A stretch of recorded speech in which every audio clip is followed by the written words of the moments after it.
Hello, hello, hello, hello. My name is Bruce Lombardo, and this is my OnlyHands account. So, tonight we're discussing something that we haven't discussed as of yet, the five of us together, and our fifth member will be along shortly. Our friend Jade is on a family leave, family leave of absence, and we hope things get better for you, Jade. We understand. Great. For the crafting gamer, hello, sir, and Flady, evening. What's up, TCG? Flady. So you'll see that I have my friends with me, Shadow, Chimerian, and Baron G-Rock. And later, we'll have Connell stumbling in here, because that's what Connell does. Gentlemen, how are you tonight? Not too shabby. Pretty good. Excellent. Painting. Excellent. I'll be doing that in just a few minutes, once I get my hands to where they can wiggle. What happened to your hands? I sweat out my body weight today, and I'm trying to get potassium and magnesium back in me and flow. I almost went and grabbed a Vlasic pickle, but I'm like, let me see what I can do here for the moment. I ate before the stream, so I didn't obviously drink enough. Okay. Baron? Yeah. You nominated our topic tonight. We're going to be discussing necromancy used in a good campaign. I'm just going to ask you if you ever got into the Scarred Lands campaign. I did not. Did you ever read Fire Sea by Weiss and Hickman? No. Okay. Then I will be pulling from those sources of inspiration tonight.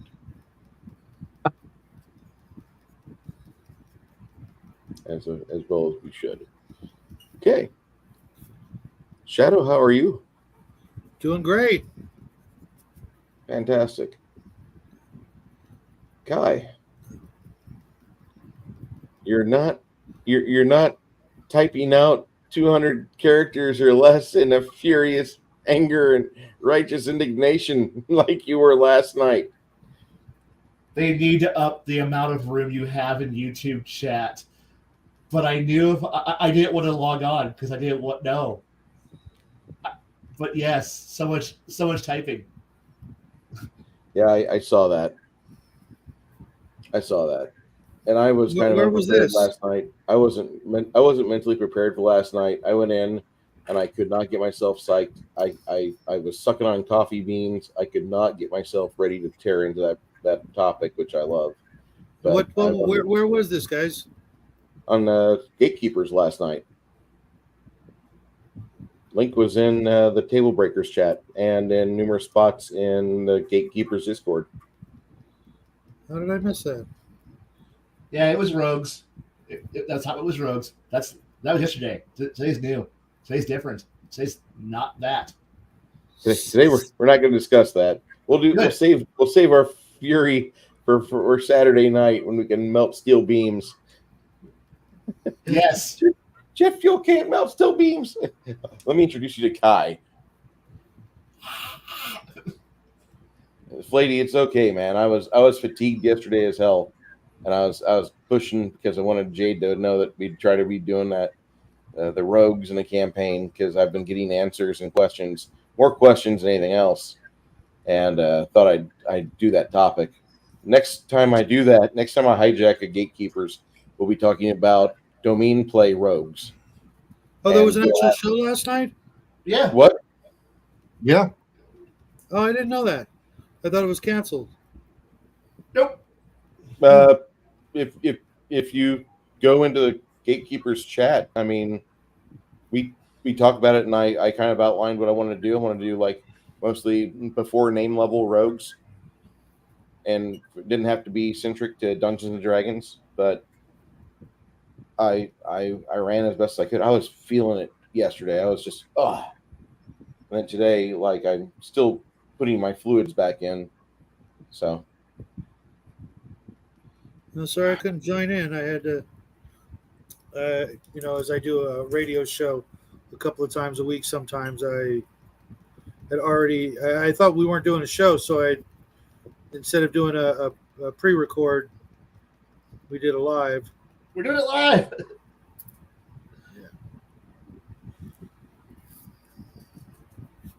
I think there's a clip out there about that. Hold Maybe. on. No. No.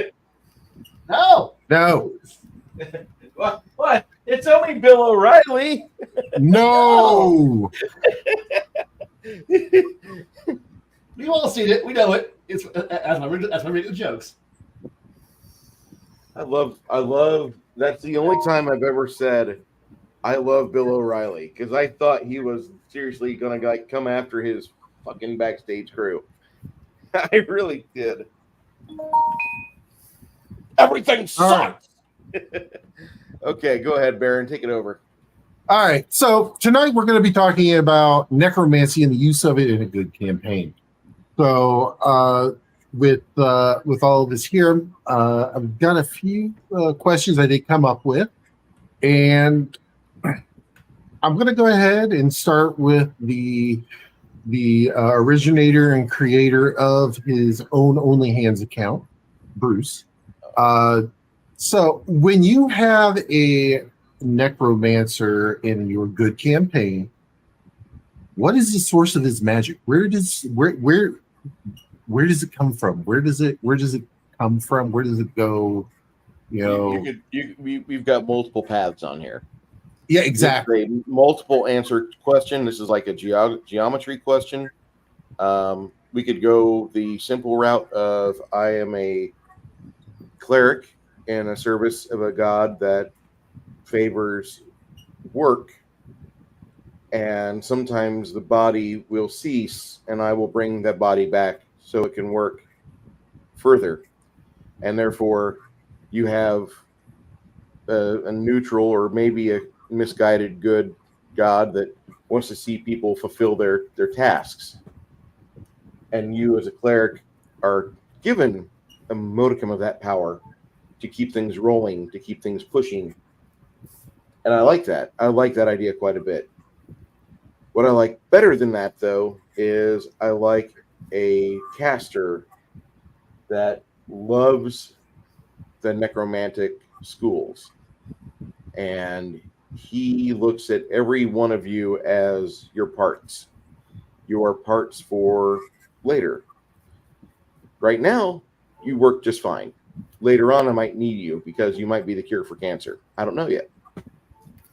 And that might not be exactly a good campaign. Flatey, wow, that's hilarious. But 3 of those are puppeteered by the other one. Oh, my bad. Anyway, I think a necromancer that's in service of good is basically just like any other white mage or any other arcane caster, to where they put their foci into assembling parts that were previously used in another creature, and they will sometimes assemble bones and tendons and tissue into something new, like a undead homunculus, or they will instead grab a corpse and be like, I need you to work, and they animate that, or they have that put to use and march it down to the lab at the college, and then they pull the energy out, and then they can take all the things they need. Like, oh, well, here's 17 feet of good small intestine. Here's 8 feet of good large intestine. Here's some burned tissue. Can you do anything with that there, cleric? All right, fine. Throw it in the bin. I'll do something with that later, as long as it doesn't all deteriorate. Somebody get the fly spray out again. They're coming back. Sorry, Blaine. I'm laughing at it. Don't worry. I just, that's how I see it. And the necromancer is never really like a lawful good. He thinks he's, using the laws to do the most good, beneficial work. But man, he's got some real issues going on. And he doesn't even look at like women as objectively, I can use these to breed more parts. He just like, I'll use you right now. He does things like that. So I like how we can use either divine magic or arcane magic, depending on how your campaign is focused for a necromancer. I would prefer to use arcane users, but in a divine campaign, I'll go with Midgard, and majority of Nordic systems or Nordic settings, they use Hell. Hell is a mistress that she has all the bodies, all the souls, and she will return one back to you whenever you've been a good boy or good girl and you pray for it with one of your casted spells, and you get a item. Maybe you get a zombie or a skeleton, or maybe you get like a specter or a wraith to help do your job. And then they're returned whenever those are reduced to 0 hit points. Okay. Hi. What about you? What type of what kind of magical background or reference do you like to have your necromancers in a good campaign? At this point, looking at it, I tend to go with this one being more of a look at trying to instead of the pure evilly necromancy thing, trying to go more with the route of treating it on a more academic schedule point of view, where you're looking at it as it's a cult. Yeah, we're kind of looking at it as a cultural thing. We're just really at it. It's really ultimately animating an object. Like, see, they're dead. They're no longer a person. They're an object, and we're recycling and using the object. But it's a body. No, the body. It's a person. No, the person is dead. I am using the. But what about intelligent undead? That is a whole other point of philosophy and ethics. We have a board of ethics involved here. We consult them. But necromancy You're is bankrupt. You're morally bankrupt? Yes, but we're not.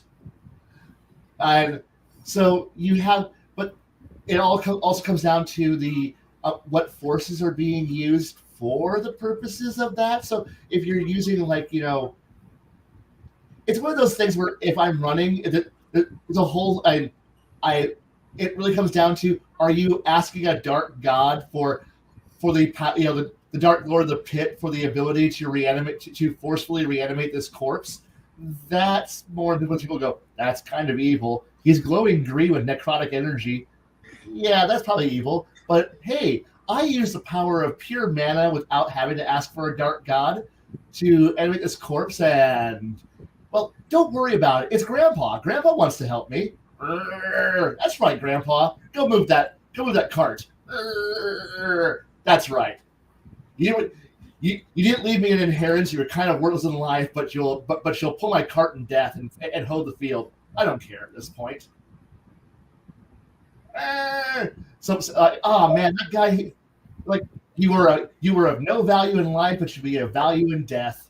And that's how it's like. It would be more just the application of what spheres and what power sources your paradigm operates with, as though you're animating that corpse to make it do whatever you want. And hopefully you're smart and you animate it as a skeleton and not a zombie, so we don't deal with the stench. So that way it ejects that disgusting flesh body mech that it was driving, and it embraces pure skeleton powers, and which is far superior to zombie flesh. Unless you're looking to create more zombies, but we don't want more zombies. We want controlled numbers, and we would prefer you to animate non-intelligent undead. Because yanking somebody from the afterlife and putting them back into their body and forcing them to be corrupted to your will, that's kind of ethically bad, and we might have to go in front of the ethics community. I'm bored. Who's the ethics board? Paladins. Oh no. Inquisitors. Yeah. Paladins. It's like please go for the captain's mast. At which point there's just simply a paladin, an inquisitor, and a cleric who's just saying, like, we're going to fucking rape you. We've already made our decision. You get no argument, but you can present evidence if you want. Oh, punishment is already determined beforehand. So the Board of Ethics is definitely a whole lot meaner than the real world, where he's like, oh, you've been disbarred. You're no longer no. This is a lot more death. We have a dish ballin over there who will happily evaporate your body now, and yeah. I know it's kind of rambling, but that's cool. Okay. Shadow. Before we go to Shadow real quick, when you say the green energy, I am reminded of a movie from 2009. I believe it was called Nine. It was like a claymation CGI movie. I don't know. I'll have to look for it and throw it to you, Baron, so you can see it. I was thinking of the Lochnar myself. Lochnar, that works. My Lochnar, you stupid bitch. Lochnar is pretty badass. Yes. The B-17 sequence is my favorite part of the entire movie. Using alien goo, which is very reminiscent of that color. Yeah. Necrons. Green. The Shadow Clan love Necrons. As a matter of fact, I just finished painting the Necron tomb ship from Battlefleet Gothic. Awesome. Very, very awesome. Right now, I'm building a Necron army right now for the abuse poor people with. So, yeah. Not cheap stuff, man. No, we'll talk later. Yeah, I know. But it's undead, and Necrons are undead. And they get up. That they are. And they're good, according to their beliefs. Hey, Trazyn the Infinite is a great character. You should love him. Didn't say I didn't. I know. But if anyone who doesn't know, just know Trazyn is the best character in all of 40K. There's no arguing there. Oh, man. Eisenhorn, really, dude. Kane. Commissar Kane. Commissar Kane. Yes, Commissar Kane. Yeah. All right. Shadow. Yeah. Your turn. Can you repeat the question? When you're running a good campaign and you have someone who wants to be a necromancer, where do you allow them, or how do you explain where the magic comes from? That they're using? Because it's evil. Now, before I get into it, there are some necromancy spells that aren't inherently evil, but a good portion of them are. So there's a potentiality for someone to not necessarily specialize in necromancy, but still use it. If they want to go full on necromancer, they're going to slide into neutral and then eventually evil. And I'm going to probably let them know that that's going to be a thing. Raising the dead and things like that, I don't allow resurrect to begin with, so they're already going against all of the social and religious norms that I would have in my game. So there's really not going to be a lot of it, but I've seen people try to skirt that, walk that fine line, using mostly things like Speak with Dead and a couple of the almost healing spells of the old, AD&D. Mind you, I don't play a lot of, Pathfinder or 3.5, so it's pretty cut and dried, for the old school games. And for the most part, if my players want to be a necromancer, they're in my evil campaign and they just run with it. It's like, yeah, I'm going to be an evil necromancer. I know everybody's going to be against me, but I'm still going to try my best to be the evilest necromancer around, or the most powerful, or the only. All right, to kind of expand on that. So in your campaigns, you don't allow any type of resurrection, reincarnation, none of that? Oh, okay. Player characters will never get the resurrect spell, and the only way to get a resurrect is through use. And on a rare occasion, I gave out a wand of resurrection, or rod, which has X number of charges. But the gods aren't going to come in and bring you back to life, because they want you upstairs with them to fight the big battle at the end of time, kind of thing. There's there's no reason for them to bring you back to life. A lot of times I've seen the trope where the players are, working for the gods, but for the most parts, the gods don't need the players. I have a different view on the gods. They're badass enough. They don't need the players. They're just toying with them. and I also don't have the trope where the gods don't want to start a war, because they kind of do in my games. They want to start a war, and I've ran several god wars that have been a lot of fun for the players because I get them involved sometimes at least twice. I've let them actually play the parts of the gods and go at each other PvP style, so that they can actually have kind of a stake in it, as opposed to the idea that the gods are trying to keep the peace. None of that. They want the evil gods want to stir stuff up, and maybe the good gods would rather not. But if you haven't actually run a really good god war, I highly suggest you at least try it once, get it out of your system, or run with it for a good long time if you can. So, but you kind of just did a double switch on that. So you said that the gods want them up there to fight the war at the end, at the very end. Right. But they should know when the very end's coming. So what's the difference if they come today or if they come in 10 years? That kind of. Okay. Well, you mean like in their mortal body or in their spiritual form in the afterlife?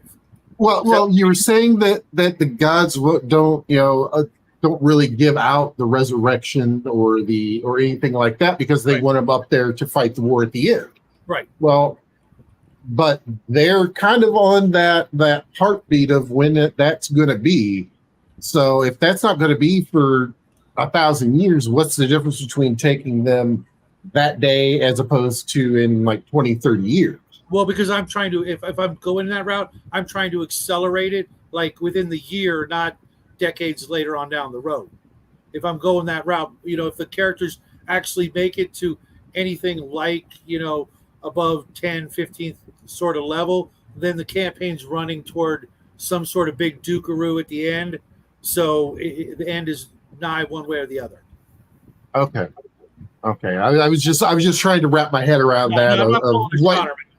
Because you kind of went this way and then you jerked over here. I was like, I should have been a little bit more specific, but trying to be brief so that we could get on to the next one. Yeah. So okay. So and you actually kind of brought up a good segue into the next question. What type? What? No, actually, because this is I went off of the. I'm scrapping the questions I had because half of them didn't make sense after I was reading through them again. That's okay. So what is the moral framework that needs to be there for good necromancy?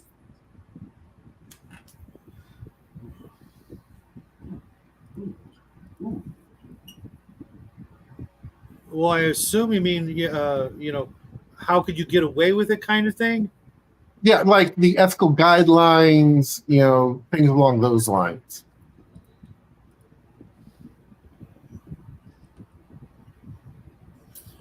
I guess it's going to have to go by, because I use alignments. So depending on the campaign, because sometimes it's the lawful good gods that are, at the head of the food chain, so to speak. But I've run other games where it's the neutral good, because I actually think that's actually more good than lawful good, but I'm not going to get into that. But depending on the tenets of one of the three good alignments, that would probably come into play for what would keep you from going into the neutral alignments by your actions. If you start doing certain things that go against your, let's say, lawful good 10 commandments or whatever you have, then you could be straying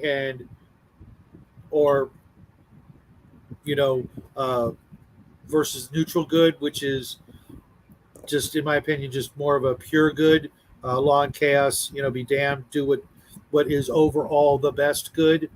And if you're just speaking with the dead or using some of the gathering spells or things like that to bring people back, and heal them kind of thing, then you're not straying. But as soon as you start raising an undead army, you're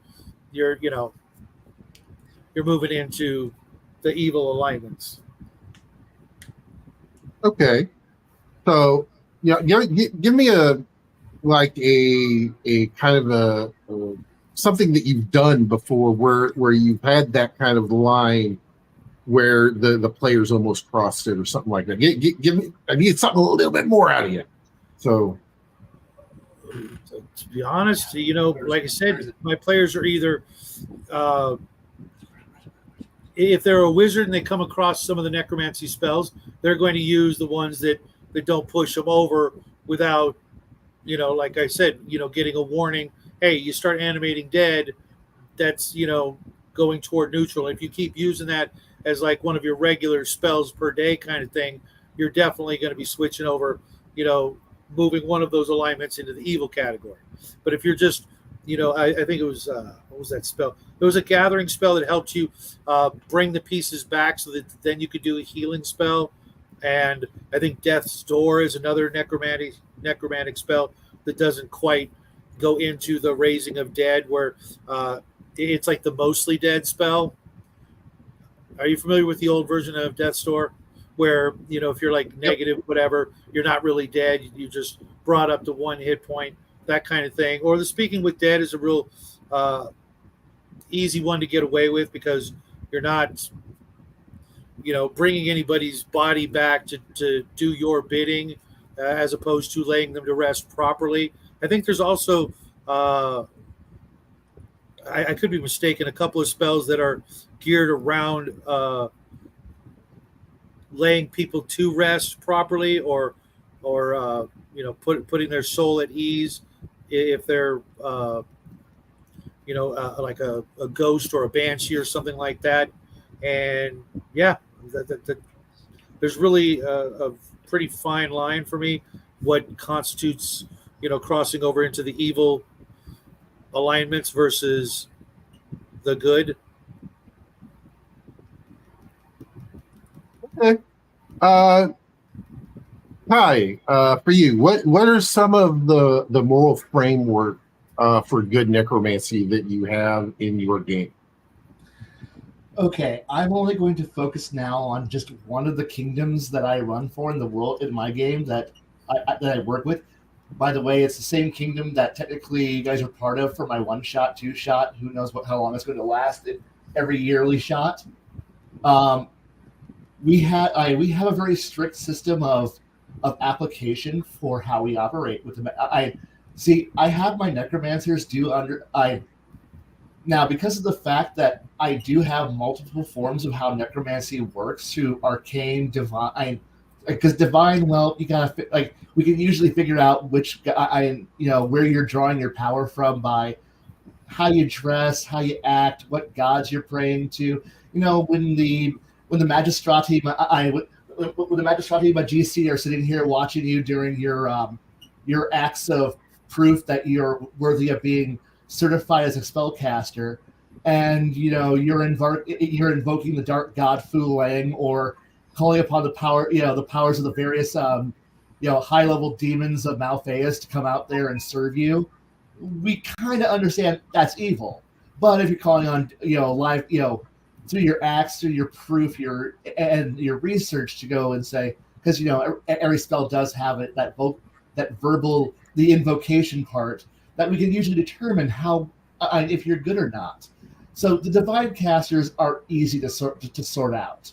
And the code of ethics is simply: did your god did the god you prayed to actually give you that power? And because of the fact that you are under a board, almost like the doctoral thesis board that's to prove that you're actually worthy of your PhD, and you have like 6 or 7 casters who are all watching you to make sure you're right. And one commissar with an anti-magic pistol ready to shoot you if you're not. And so therefore, after you you have to fool not just one caster, but a board of 6. You're going to probably not succeed in tricking that No, I'm actually a dark god, dark god worshiping under a good thing. So, you're at that point, you're now I divine now certified. Arcane is going to be a whole lot more application. How you're doing it, your application, explain to your board of arcane and arcane casters. The warlocks get a whole lot more watched over to make sure that they're doing things properly. Alchemy is just simply the alchemists are out there reanimating corpses, and at that point you're now under the rules of you're now certified. Here's your license, here's your passport. If you don't prove that you're actually following the rules of your license's certification rating, you're going to be arrested and probably stilled. So therefore, I cut off from all magic and pretty much locked with anti-magic bracelets that you'll never cast a day in your life again. And if you remove those bracelets, you die. So those are your options. We either shoot you now or take away your ability to spellcast forever. Do I get to retrain my class? No. You're still a level 8 wizard. You just have those bracelets that you can never take off. I'm going to flee the country. The moment you leave you leave the country, and the border guards look at you and see that you're a spellcaster trying to flee with your anti-magic bracelets. They're going to shoot you on sight. Good luck escaping this wonderful, wonderful totalitarian state that we hate all spellcasters with. And there is a board of ethics that does actually state what what it's used for, and you must maintain your yearly updates and register that are operating. Plus we have regular contact with gods of with the various spirits of the afterlife who are kind of going, hey, we're missing approximately 100 souls who were supposed to be in processing for the afterlife, but some rogue necromancer is currently running around reanimating the intelligent undead and forcefully pulling them out of the afterlife. Could you help us hunt them down? And then adventuring occurs, which usually ends up with a necromancer who's doing his job evilly being shot. So we have a board of ethics, but it's very strictly enforced by a rather large celestial bureaucracy and a military who's very enthusiastic, because over across the sea, from one shore, you can actually see the black hole into a demon realm full of horrors that we can just go, yeah, we don't want any of that here. And then we all go to another place and find a pit full of glowing green stuff and horrible necromantic energies corrupting souls and forcing them back into their bodies. And we go, we really don't want that either. And then somewhere else we have an entire city of undead who are ruled by a powerful lich. And we go, we don't want that here either. And so you could look out across the world and find 3 or 4 major outbreaks of the undead and horrible influences going, we don't want any of that anywhere. So therefore the moment I understand that we are under a population crunch and we don't have enough bodies to be able to do all the manual labor. We need a force multiplier for our workers to do mundane, easy tasks. Necromancers, yes. Do you want to have a job? Yes. Do you want to work for for a living? Yes. Do you want to cast? I love a cast. Good. I need you to raise up the undead in this area. But isn't that horrible? They already died. Their living usefulness is gone. We need you to do manual labor. Raise the undead to plow fields, clear wrecked cars off the road. That's all we need. And if you do anything wrong, we'll kill you. I understand. Good. Now go on with your day. Good day, citizen. I'll check with you. I'll check with you at the end of your shift. And that would be how most of that kingdom works. It's a weird, I don't want to say utilitarian, but pragmatic group of individuals who realize that they're down to less than a 1.5 million souls to run a vast ruined kingdom of people who don't have a lot of spare bodies to throw away, because there just aren't enough people who are actually civilized. And according to the Bison Surans, anybody who's not Bison Suran and who isn't part of an established country that pays taxes and is a barbarian, and we don't like barbarians here in our country. Thank you very much. You heard them. No foreigners, no barbarians. Hey, we have a bunch of whack jobs across the ocean who are religious, who are religious zealots who come sailing across the sea every 4 to 5 years to raid us because they want their holy city back. But that holy city is our holy city too, motherfucker. And no, you can't have it back. But no, because you're all magic using barbarians. We don't trust you because you don't have control over your magic. Blam blam blam blam blam blam blam blam blam. Wait. Isn't that an oxymoron? Barbarians with magic? Woo, no. Oh no. Savages can use magic. Druids exist. All you gotta do is be an uneducated twit who prays to a god, and suddenly you got magic. I'm Catholic. So, yeah. I don't have. Wait. Hold on. I'm Catholic, but I don't have magic. Yeah, but we don't live in a world where all you gotta do is pray to your god, and I pray to your god at dawn, and suddenly you have magic spells. Where's my magic? It doesn't work. Yeah, but congratulations, you didn't take cleric or shaman or warlock because all miracles are all around us. Yeah, I want to grow up to be a paladin. You don't have that many foreigns. Yeah, you got to grow up first. Yeah, you need a magical staph infection so that way you can have your midichlorians. Did you? I want to hear more about this Portal of Horrors. Portal of Horrors, not. No, I heard horrors. Damn it! I mean, you need to get your ears checked then. Yeah, I also need to speak clear. But yeah, don't worry about it.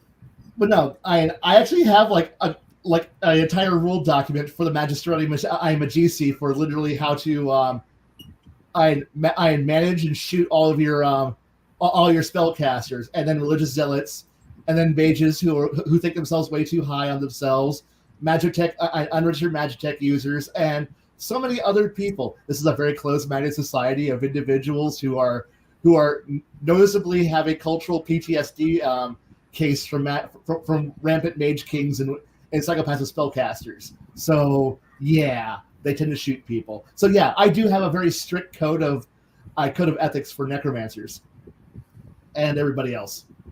All right, so welcome the Cigar DM to the show. Sorry, I had to go be a parent. That's okay. Parenting does trump other things.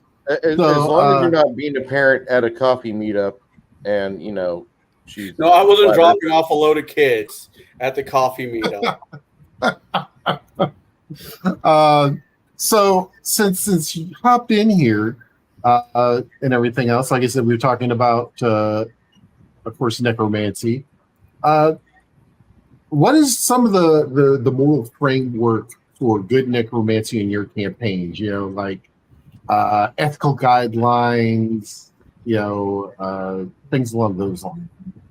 You say ethical guidelines, and I just think about the people I game with, and I don't think the two compute. I don't raise the dead. I don't like it. Don't make me do it. But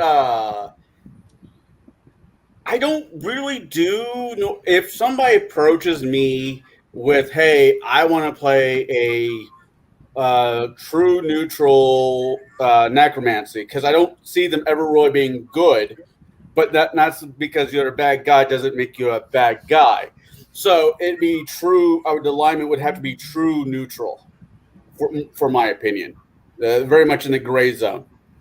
And it really depends on what they're wanting to bring back from the dead. Yes, if it is gobos,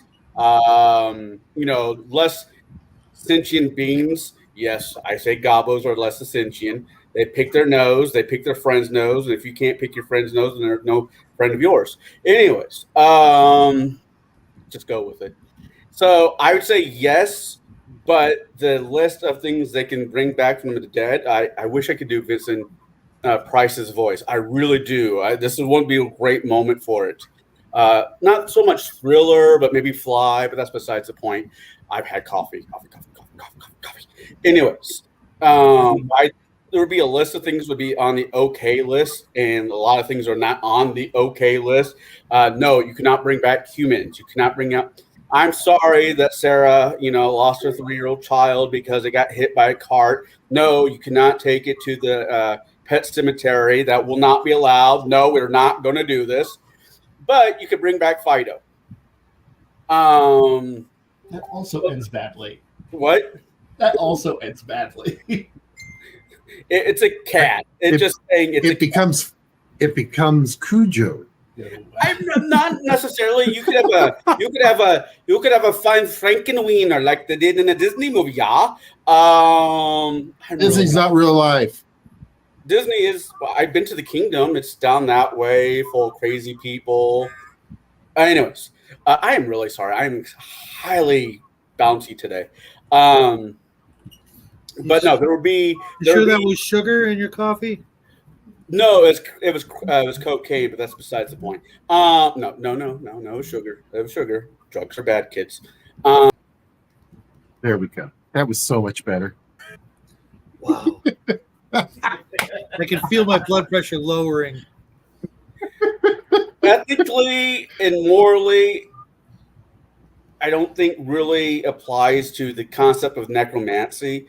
Morally, it can be shot down. Ethically, only if it's a third world country, you can bring them back as a workforce. That's fine. We're okay with that. But in game, no humans.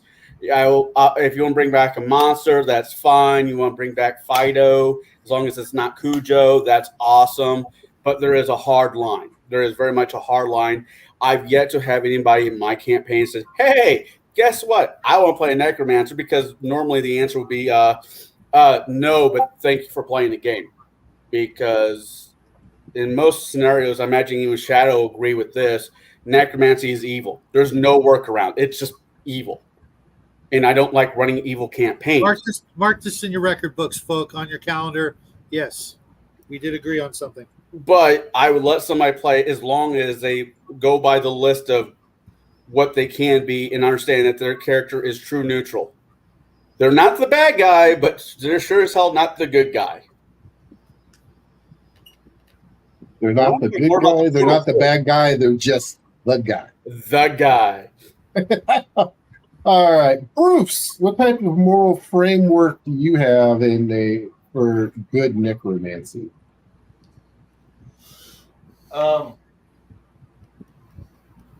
The ethical makeup of necromancers is kind of a challenged one. You walk a worse line as a good necromancer than you do as a young paladin. Young paladins don't make it to be old paladins most of the time either. In a proper campaign, most of the time they lose it between 4th and 7th level. Sorry. Lust gets to you. You're a young kid, maybe 26 years old at most, probably, but you'll do things, and there goes your paladin head. It's gone, and most players don't have the wherewithal to atone.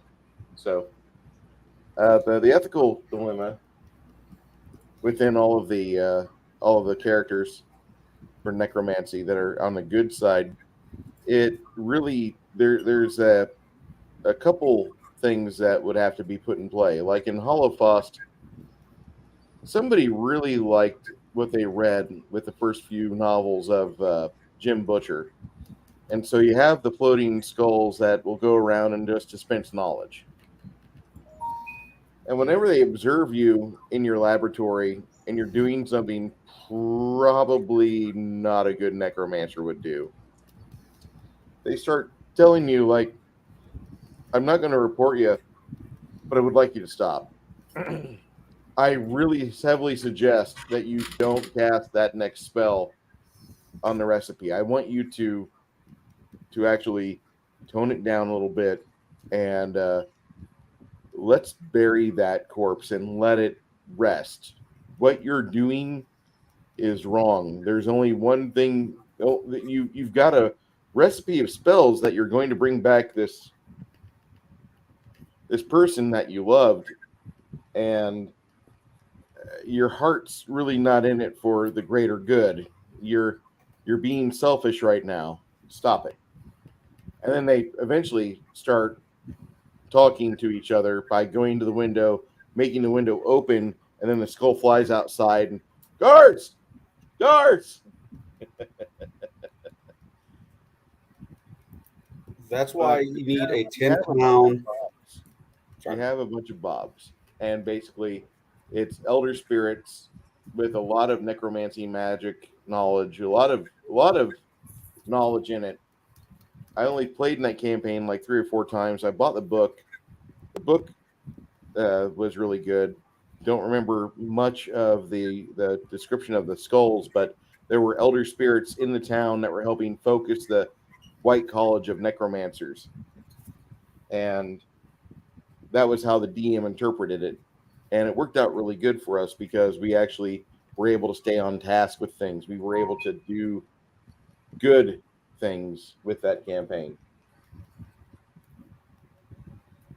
Now, see, one point I think we kind of missed with this is when you're looking at a good campaign with necromancy in it is not necessarily raising the dead, but is granting a peaceful rest to the departed, and or being able to provide the guidance and wisdom that they had at one time in order to preserving, the history. So, for instance, that great wizard that lived, 50 to 1,000 years ago, he had some amazing things that he did that actually helped with defenses of the great cities or something like that, and how they were put into the being.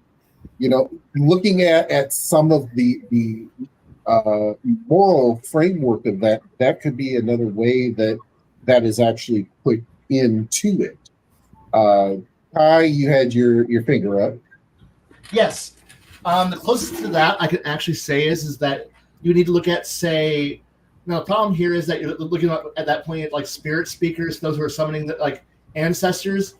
In other games, those are not really under the necromancer category, because usually at that point you're just drawing the ancestor back for a short amount of time to provide wisdom, and at that point it's not truly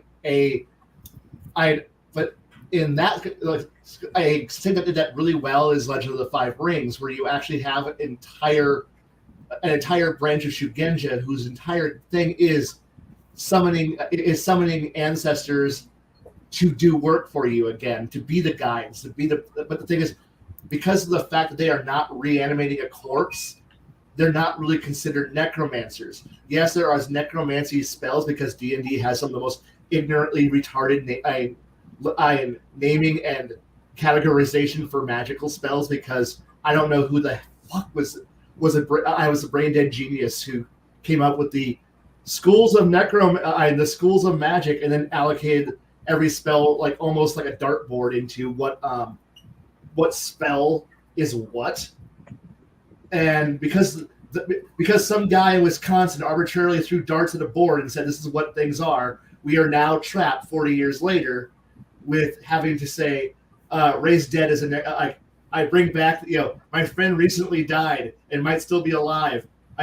And with a little bit of help, I can repair the body and bring back to life. It's somehow still a necromancy spell.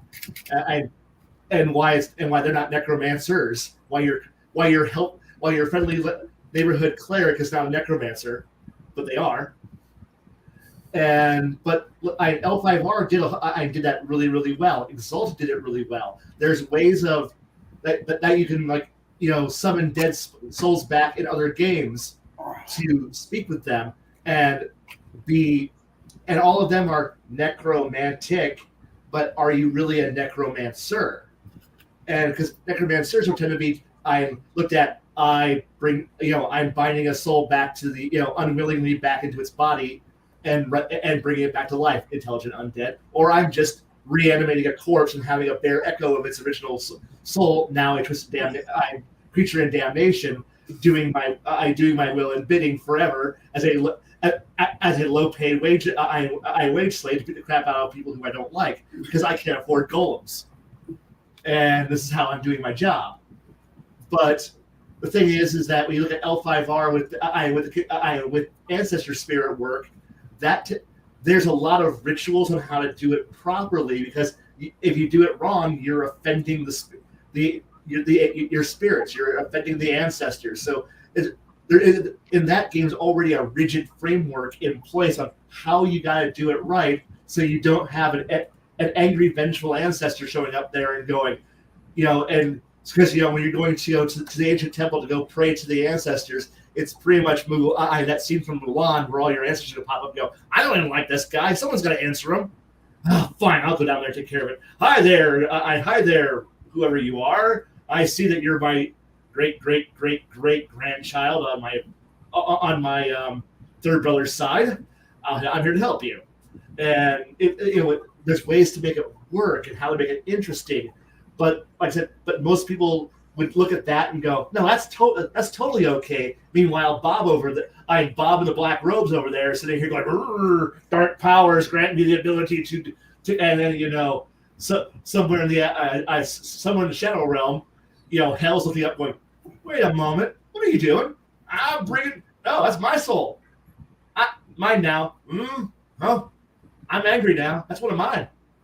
And now you got problems, or you made you paid her a toll, aka the obsidian gem you needed to let the dark god of the gods of the underworld give you the ability to borrow a body for a few centuries. And you know what? Y'all end up in my dumpster of death anyway. So what's a few extra centuries? And it's like, in a long enough marathon, y'all lose. And yeah, it's just one of those things where I'm just kind of sitting back and going, I'm sorry if I just jumped in like that. So that's okay. That's okay. Shadow, you also had a point you wanted to make on that. Oh, just that I did actually mention the putting of souls to rest, and getting them to get rid of the banshees and ghosts and things like that by laying their soul to rest, being in the purview of potentially necromancers, and being a good way to use some of the necromancy spells. No big deal. Okay. I think banshees. You bring up banshees, and I'm thinking the original concept of a banshee from Celtic mythology, and boy, did they get bad rap. They were supposed to warn the family that someone dear to them is about ready to die. Now you want to kill the messenger, or basically not unkill. Well, take the messenger out of the situation. But we got whippoorwills.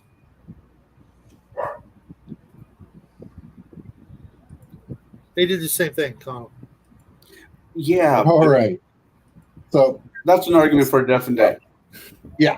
Yes. We'll get to that probably. Maybe around Halloween. We'll dig into ghosting and things like that. Who knows? Right. Let's see here. Bruce, start off with you. So, who would actually? What type of either organizations or people would in your campaigns and things like that practice good necromancy? What organizations would practice good necromancy? Or persons or organizations? The majority of individuals that would do such a thing would probably be allied with either a church or a college.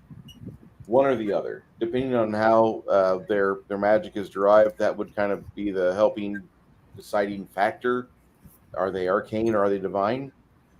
But even a church would probably hire on a white necromancer in a society where arcane might help, the spirit and help the body. And you would have a group of wizards together, like a guild, that would actually partake in the information sharing, and they would make sure that they would transact with other individuals that were of the same mindset, or at least on the same problems, the quantitative problems that they're all trying to solve. And I would see that to where you would have to have like an organization that would have the money to be doing such work. So it's not going to be like there's 7 of us and we hang out at a bar and we never actually do work together. No. There's probably like 10 or 12 bards or wizards, or more than likely clerics or priests, that they would be part of a church, that they would take place and involved with these things. I would see that. I would see that type of individual grouping for them. Like the exorcists, or potentially Inquisition of that particular church, maybe? Possibly. Okay. That would be my answer. Okay. Oh, so okay. So we got that. Connell, what about you? In your campaigns that you would run, or in a world that you have, what specific orders, religious sects, or individuals would practice this good necromancy? There'd probably be a church. There are several. I mean, we've already did a video on how to make divinity in your campaigns, I think, on Gatekeepers, not TableBreakers. I know we did in Gatekeepers. But if I was going to allow the class in my campaign, as, by the way, this is also a free one, it would belong to a certain church of some sort. I don't think, I know it would be a church, so it'd be half divine, half arcane is the way I would do it. And it would just follow some god or goddess. I haven't quite decided on that situation. That, they're in their domain. They have the ability to bring back the dead for maybe a day or a couple days, like Reverend, the Crow. Revenant? What? I mean, a Revenant. Yes. I'd probably allow that, where the guy is just on a short time limit then said, I know that's not exactly the answer you're looking for, but it's a weird question. It's not a weird question. It's just not a question I normally think about because I don't run into this. But yeah, I would attach it to a church. I would definitely a church that can bring back somebody for X amount of days, or until the mission's over. Then the undead goes back to very much being just dead. Okay. I know Kai has got a good one for this one. Kai, what about you? I know I suck. In your world campaigns, whatever you want to call it, are there specific orders, religious sects, or individuals that practice this good necromancy?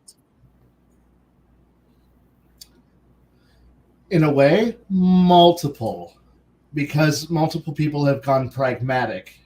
I've already gone over the Bison Surge with the Magistrati Magici, overseeing the various colleges and spellcasting cores that engage in necromancy. I've already hinted at the Twilight Empire with the Rokgani and the Inquisitors, whose job is to deal with ancestor spirits and laying and purification of spirits to redeem corrupted undead spirits to redeem them, to bring them back to being back to the light, back to be able to go to their proper afterlife, their proper realms of the afterlife. I have various necromancers who work with, they're not really necromancers, but they're undead hunting specialists who technically are necromancers, who are willing to use the unintelligent undead to bring down the intelligent undead who are rogues. I have necromancers who are agents of the afterlife, whose entire job is to collect the rogue intelligent undead who are wandering around. There's a group of necromancers who are not really necromancers, but they're kind of liches who realize that they operate under the mentality of the ninja principle of too many ninjas dilutes the pot. So they go out there and hunt down other liches to remove them and their necromantic agents hunt down other rogue liches who don't subscribe to the power of the Archlich Council that keeps them in line. I have another group of so you have the necromancers who are project union bosses who keep the intelligent undead in line. So yeah, there's actually a whole lot of organizations that look at that. It all comes down to use of how they're being employed, and or duration upon what they're used for. So it's like, yeah, there are a lot of organizations that in my worlds that do actually make use of that, and who do kind of self-police each other because of the idea that it doesn't take much for one person to go crazy with power and let an evil person suddenly tear open a hole into Jigoku and let mass undead corruption come flowing out of it. So, or we don't want another Phoenix King who opens a hole into the warp. We don't want any of that. We don't want Papa Nurgle's blessings. We stop that stuff before it happens. No Tomb Lords, no Nurgles, no.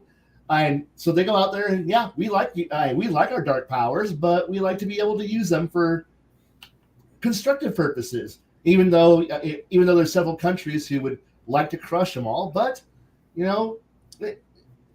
after 4 apocalypses, we really don't care anymore. Okay, and Shadow kind of already went through his, so we'll actually start with Kai this time. Kai, how is good necromancy perceived by society in your group? Is it something that's accepted, something that is misunderstood? Is it something that, they see something like this and go, evil, evil, evil, evil? Different. It all comes down to, I hate to call it what color of energy they're glowing with. And if you have the green glowing, the green glow of evil, the red glow of the green glow of necromancy, the red glow of demonic powers, or that blue glow of arcane power, or that white glow of divine energy, we kind of go, hey Bob, what's powering that? And someone goes, looks to be this source of magic. Then we all kind of know, all right. So it's one of those things where there is the visual cue that usually of, we can usually tell when you get within like a 10-foot, 15-foot radius of, hey, that's put off but it's blue. It can't be evil. I'm within 10 feet of it. I can pretty much tell you that it just reeks of necrotic energy, and they just put an illusion over it. Okay, Inquisitor, I figured it out. He puts on his little see-through illusion thing. Yeah, it's totally rigged to be a dark fill power. You should probably destroy that now. And then he's kind of waved to the arbalest carrying Doom machine. They pray to God, who's not actually God, but is a sniper who's sitting at 300 feet and is like been spending the last 3, 5, 6 rounds, zooming in the shot, and then just starts opening up with the anti-everything gun, also known as an arbalest, and suddenly the undead but we've already enchanted this thing. This thing's designed for murdering the undead, and then watching the necromancer. Oh God, did my server just explode? Oh shit! And yeah, it's pretty much one of those things where culture kind of looks at the idea that if you have it, and you're using it for doing constructive tasks like moving concrete bags, plowing fields, moving wrecked vehicles off of ancient roads, filling in the roads because they can work 24/7. Wow, in rain or shine or heat, the road might actually get finished on time and under budget. The budgetary office loves these guys because they actually get the job done. So yeah, a lot of necromancers tend to have, who are good, end up being, actually have degrees in engineering and construction, and are actually, or agriculture, or deep sea salvage, because, man, that ship sank. Man, it's so horrible. We don't have a diver or a sea elf involved. A necromancer shows up on his little barge. I got this, and like 25 skeletons jump off, and suddenly all your salvage back. How do you do that? My skeletons don't care about pressure, and they don't care about air. They just work until it's fixed. Man, it's so good you're here. I know. Now pay me. Well, pay me. But what if I don't? You join the work crew. Oh, here's my money. Don't kill me. Good. Thank you. And then they go cruising off there. So it really comes down to necromancers actually have a really good civil engineering profession in their futures. They're great agriculturalists and civil engineers and naval engineers and workforces. Most other classes can't keep up. And I love them for it. And mind you, they're always being watched immensely by everybody else who's kind of looking at you angrily going, I can't do all the work. My undead can't do skilled crafting, but they can do the manual labor. All right. It's one of those things where it's like people look at it in this pragmatic sense of the world's a magical world of screwed up stuff. You're going to get used to the idea that, yeah, you're going to be working alongside these people. Just get used to it. But I don't like it. It's horrible, and you don't need to eat. Or let me adjust the pay you're going to pay because now I got to hire real workers. Thank you for crashing the economy. Where am I going to find workers? Well, you can just hire peasants. Where? We're already at approximately 98% workforce utilization, and I'm not going to be able to pay enough to be able to lure workers from a high-paying job to go do this low-paying manual labor bullshit. Where am I going to get to correct this? You're just going to, where? Where am I finding this, paladin? Where am I finding this overzealous cleric? How am I going to rebalance all of this? You'll just pay out of your, I'm already lowering the price to the point where it's already bare bones because we are in a post-apocalyptic economy, and we don't have a lot of excess capital floating around.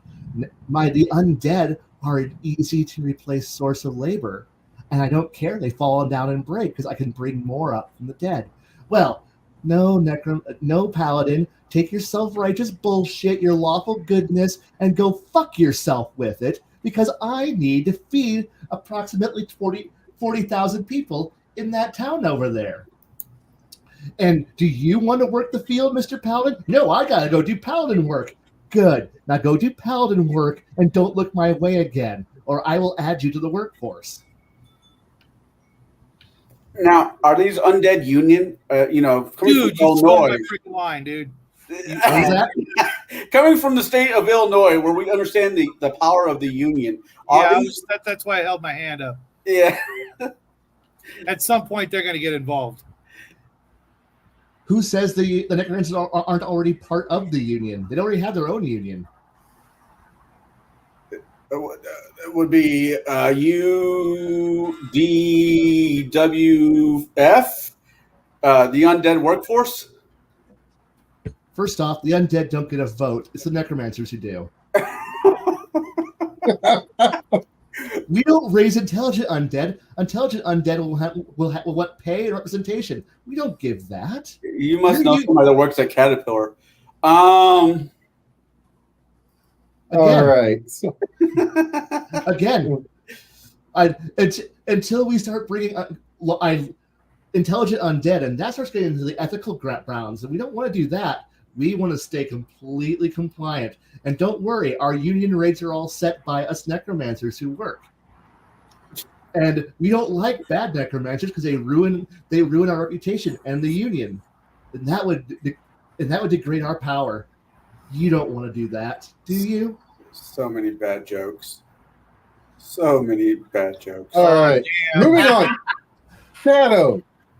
How is good necromancy perceived in society and games you have run? with immense suspicion and doubt.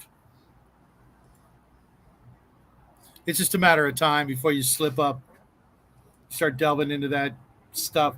Most games, other than like D&D or what have you, Call of Cthulhu, etc., would you know lend itself to the argument that it's just a matter of time. Conan, etc.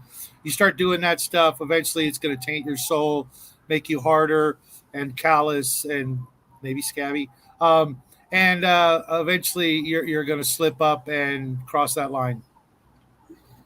Have you ever had? Do you have any examples of that from any games you've had?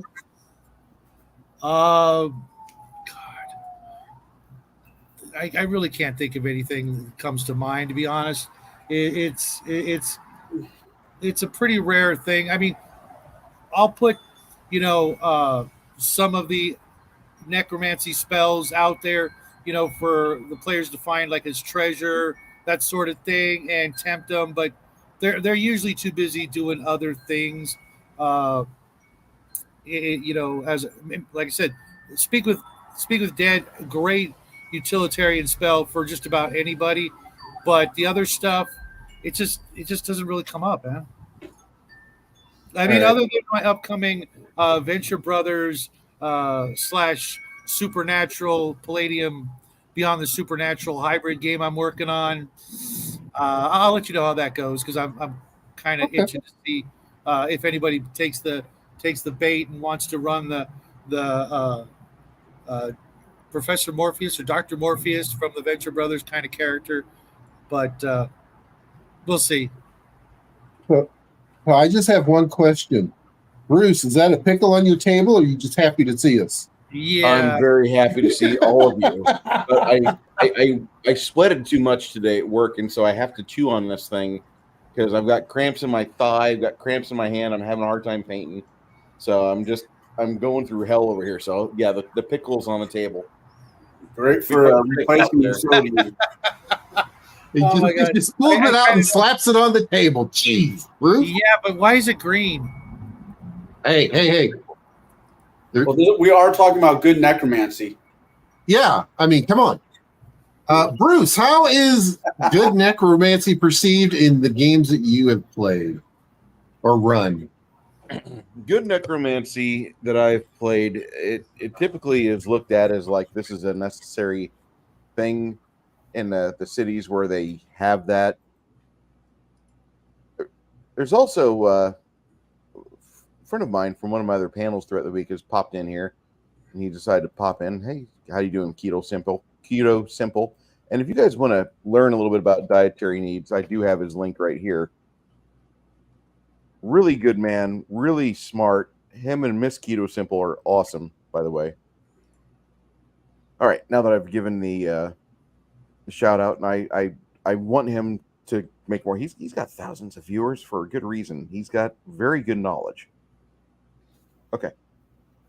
Don't trust anybody. In societies that have white necromancy or have the characters which are actually doing good things with the necromancy, it's often perceived that magic is just a tool like anything else, like a hammer, like a scaffolding. It just all depends on what you're using it on.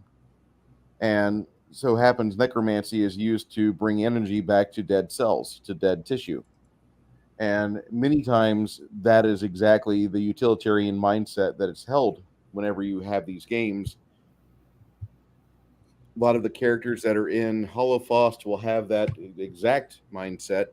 The book Fire Sea by Margaret Weiss and Tracy Hickman, great book. It's part of the Deathgate cycle.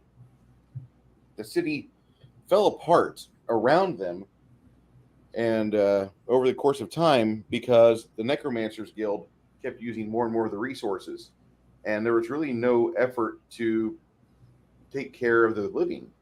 And so you only had a few nobility families that was left after hundreds of years, and then they had thousands of undead and a few necromancers that were, trying to repair the city, but there was nobody there. And sometimes the undead would bump into each other, and old echoes of their former life would pop up, and they'd start talking. and then they'd realize that they were not where they were supposed to be, and then they'd fall silent again, trying to go up and down the or the underground avenues and such. It's a really good book. But Fire Sea is really interesting because it took it to a Chicago level. And I'm going to say that because I'm going to use politics in this description. When I say Chicago level for a game, I'm talking about they are throwing so much money at a infrastructure or a resource that everything else will get swept under the rug. And the best case for that would be like a Department of Education. Well, that's obviously where you have the most embezzlement and most corruption. And that's what was happening in this story. They've thrown all the money at the Necromancer Guild. And this is an amazing, amazing book because of the fact of how they look at this and how they look at how other places in the city were not built up. Other things were not focused on. They didn't even look at nurseries whenever things would collapse. They were too worried about, reinforcing areas where the necromancy was being practiced. And it was a very fun read for that aspect. It's probably the worst book in the Deathgate cycle. But just, and some of you old timers, you know what book I'm talking about. This thing has a giant black dragon with its neck arching up and out of this big underground magma lake. Margaret Weiss and Tracy Hickman wrote this back in 1993 or 4. And if you get a chance to read it, go ahead and read it. If you have a chance to play in a game that's set in Holocaust, go ahead and do that. Hey, send me a link for that book or write it down in private chat or just send me a message. Sure. It sounds interesting. Fire Sea is amazing. Holocaust is really cool. Holocaust is part of a bigger story in the Scarred Lands campaign. And that in of itself, that's a whole lot of fun because they took traditional Greek mythology and Jap anime and combined the two back in 2000 for a campaign setting. But, Grandma, I'm sorry to hear that you're not feeling well. That's terrible. Yeah, get well soon. What I would say, now those are 2 fiction examples that I have, Baron, but the overall general consensus of games where you actually have me running a campaign that involves having a Necromancer's Guild that's not involved with tomb robbing and breaking open crypts and then taking good tissue and, from people that want to keep that tissue in the ground instead of harvesting it for their own needs. The majority of people that look at things like that are going to look at it of the mindset like we know the soul leaves the body after death. Typically, the body, when it expires, about 15 to 28 ounces on average will actually decrease, which is the weight of the soul itself. 21 grams? Is that what you said? Somewhere around there. I thought it was like 15 ounces to 28 ounces. Is it 21 grams? Yeah. I thought it was an average of 15 to 28. And I was thinking it was ounces, not grams. Oh, anyway. No, it's grams. Okay. I know because I just actually read an article on it just last week. Okay. But there's a weight loss that the body goes through when it expires. And the people in these campaigns typically will infer that the spirit's free. The spirit's gone to where it needs to go. The body is here. It's meant for us to use, or it will crumble to dust.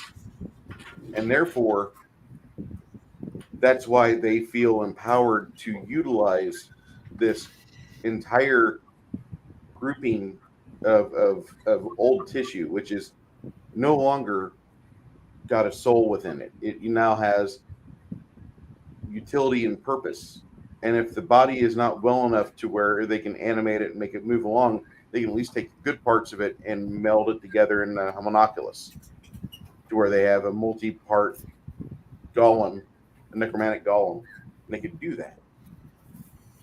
So I feel that typically is the mindset of these, of the people that would be living in that world. Okay. Colonel, how is good necromancy perceived in your games? Well, like I said before, it'd probably be if I did allow it, and I'm not saying I wouldn't, but if I did allow it, it would be through a church of sub kind. For example, have you guys seen? It's an old Heath Ledger movie called The Sin Eater. In a while. The principle of the movie was this guy would go around and eat people's sins. He would do a ritual and eat the sins, and the person on their deathbed normally would die and get a free slate.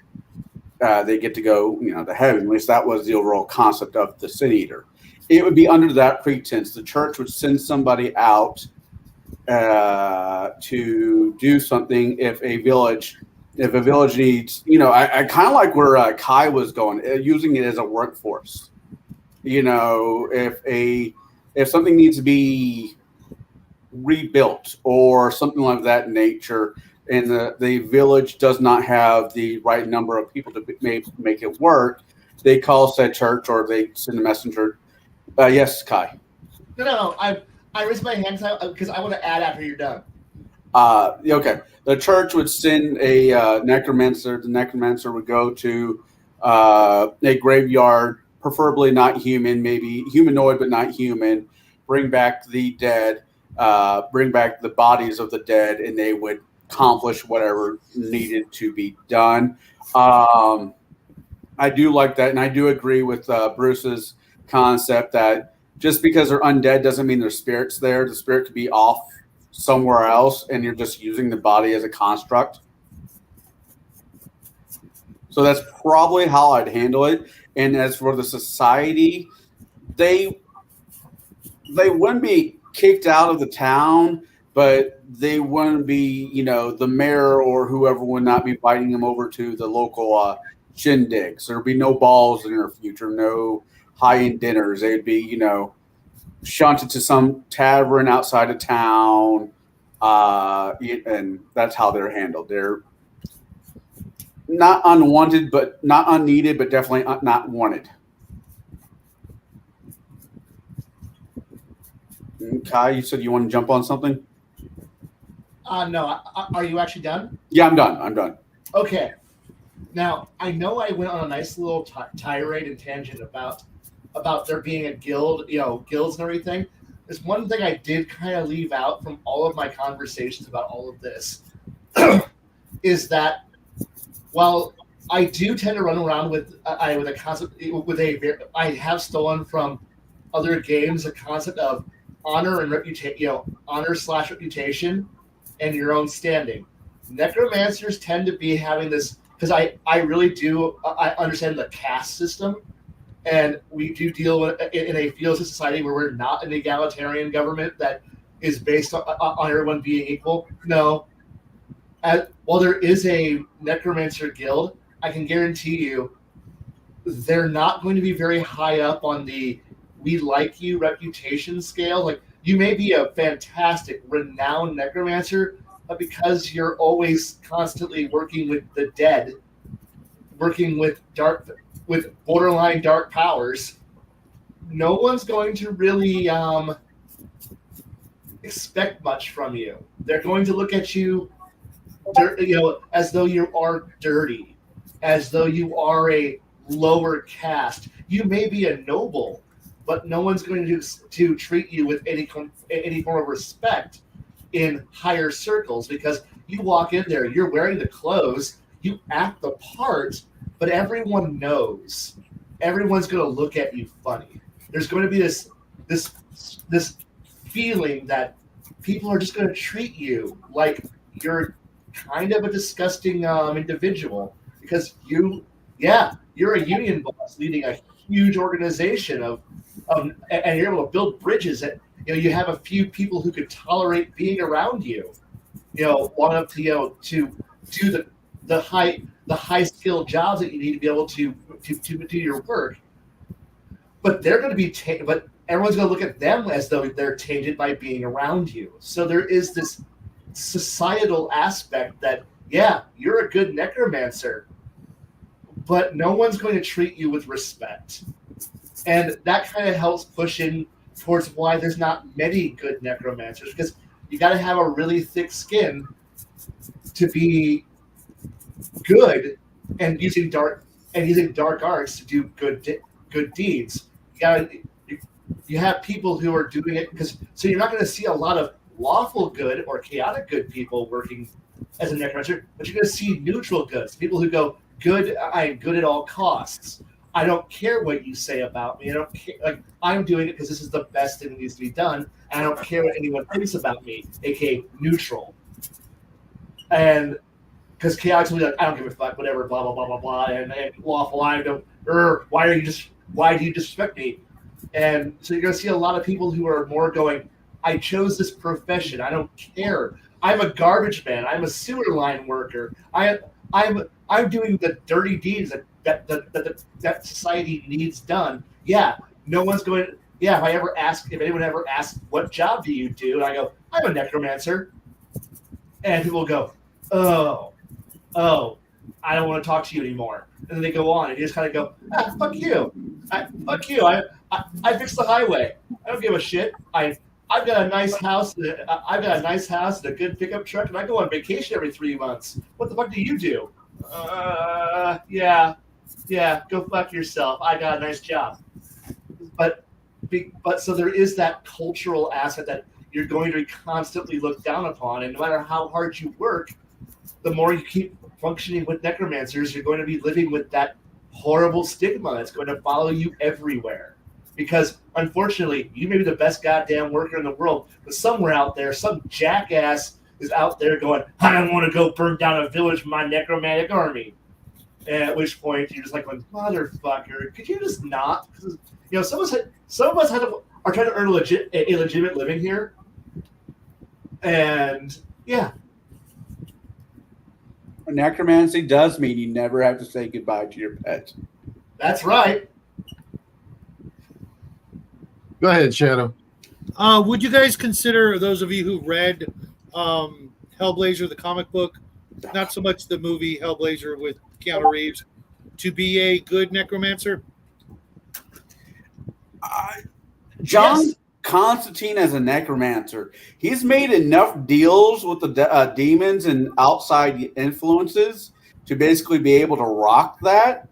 I don't see him personally as one, but I see him having the possibility of becoming one if the chips were, as he would put it, the chips are down, it's time to crack on. I would actually say that I would see him as more of he sees himself more as a gatekeeper than a good or bad thing. He is the gate that they have to come through. He is the wall that they must penetrate in order to come across.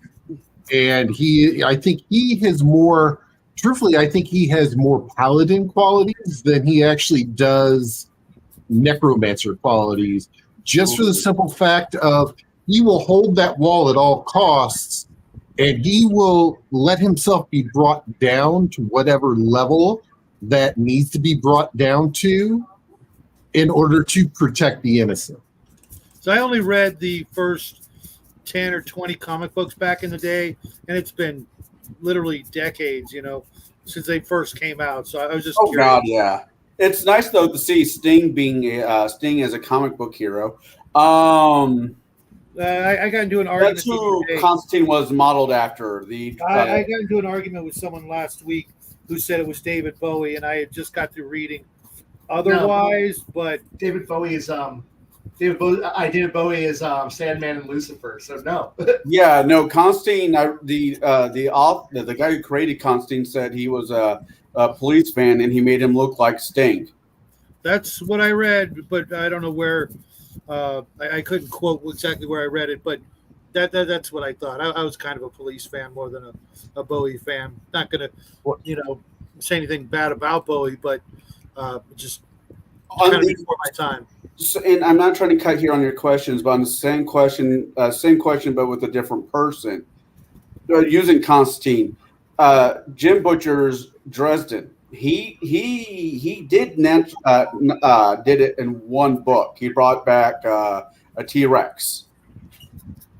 I mean, how many spells does it take for a person to actually say, yes, I'm a necromancer? Is it one and done, or is it a career choice?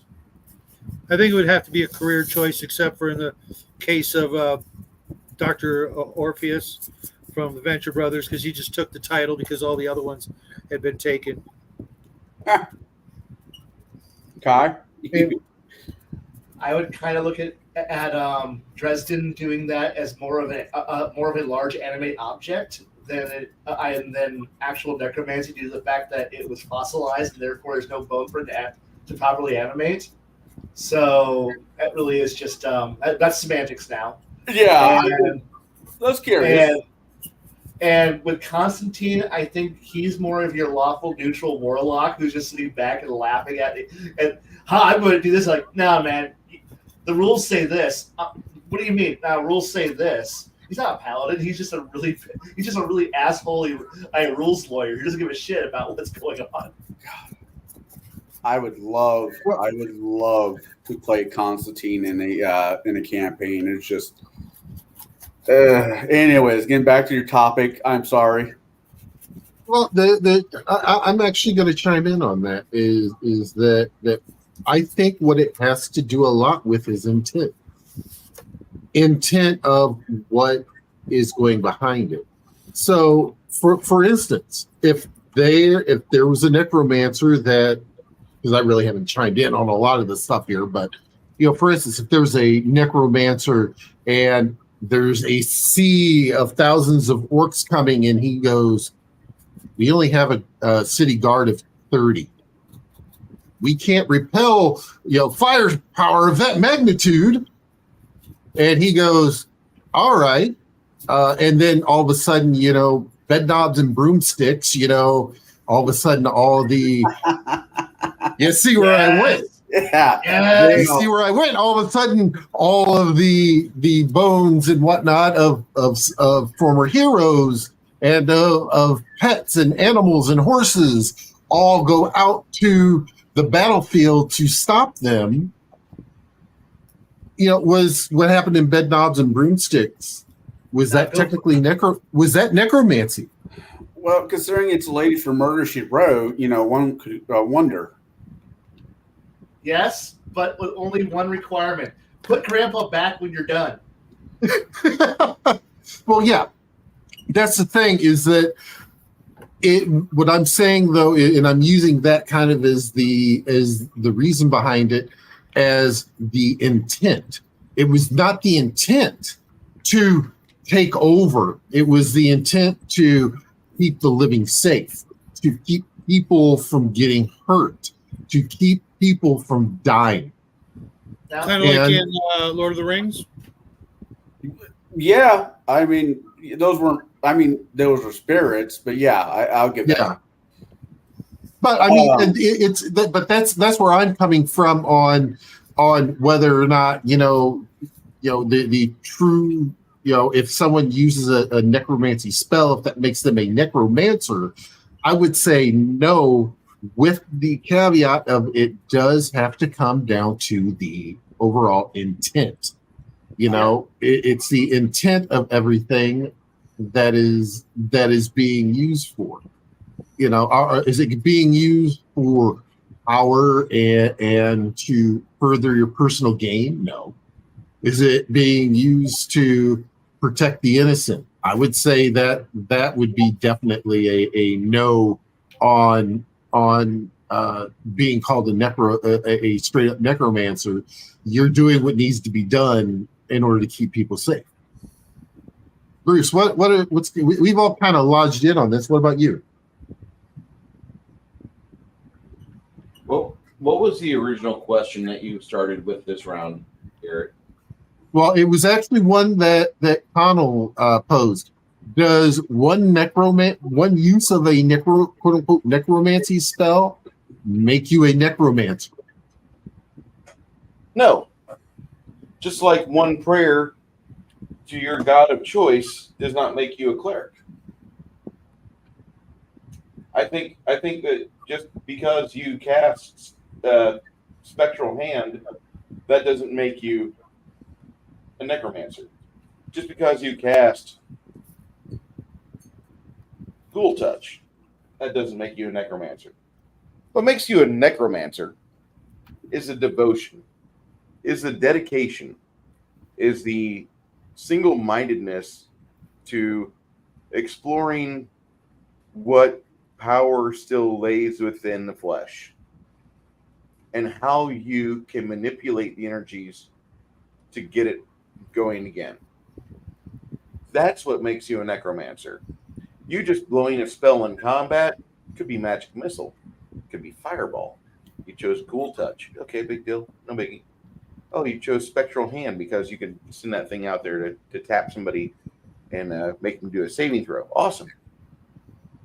But I honestly think that what makes you a person, a necromancer, is the focus to do more with the dead flesh. I'm not talking about sexually more. I'm talking about somebody wants to do more where they want to reanimate it, they want to control it, they want to puppeteer it.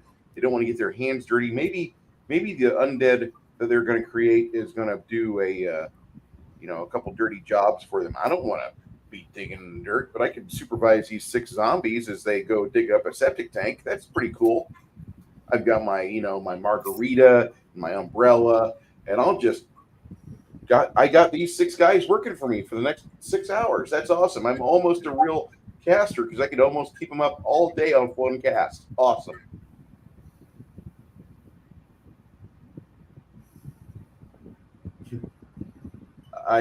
Necromancer. I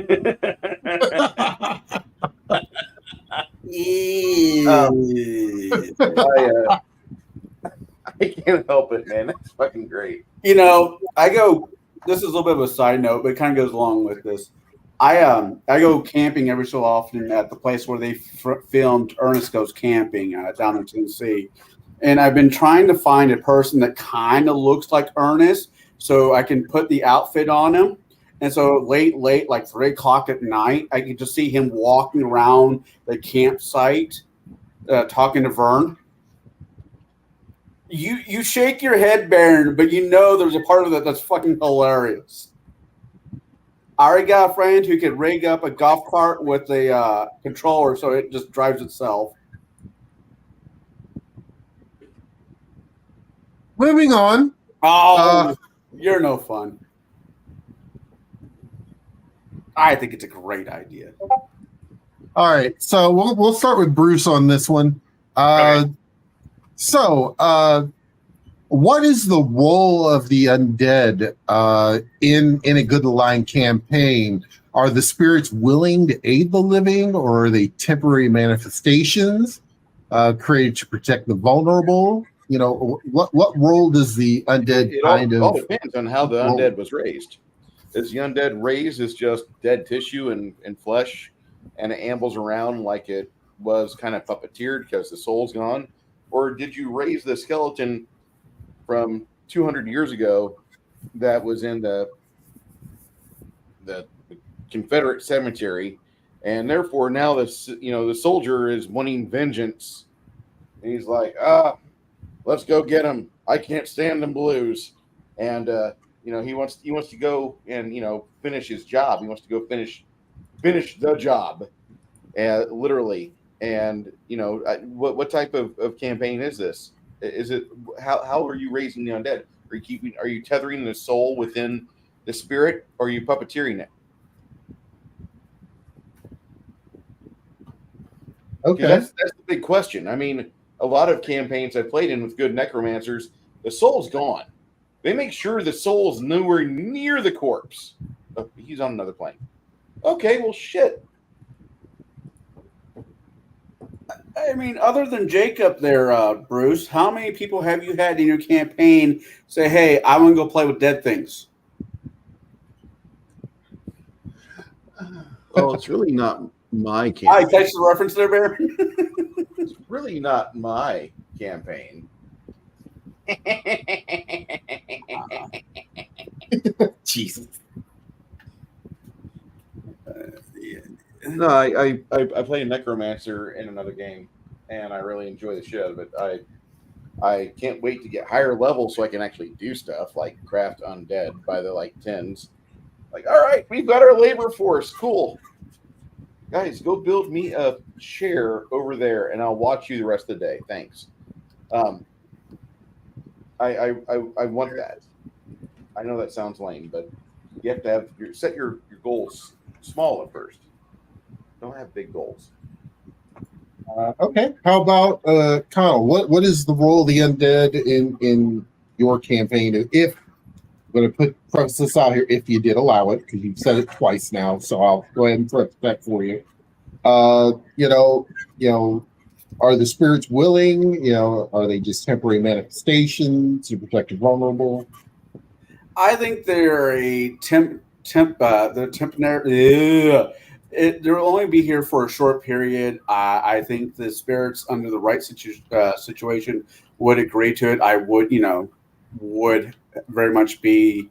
That would have to be a thing. And the hard line is, as I said, no humans. And okay, as I'm thinking about it, no heroes, no good people, no innocent people, per se. If you can't use the orphan kids to rebuild the orphan. I'm sorry, but that's wrong. Maybe a little. I don't know. I'll get back to that thought. But no, there's just no kids. I have a very simple rule in my life when dealing with women, no kids. Yeah, a very simple rule in my life. When it comes to collecting payment, no women, no children. And Another Venture Brothers reference.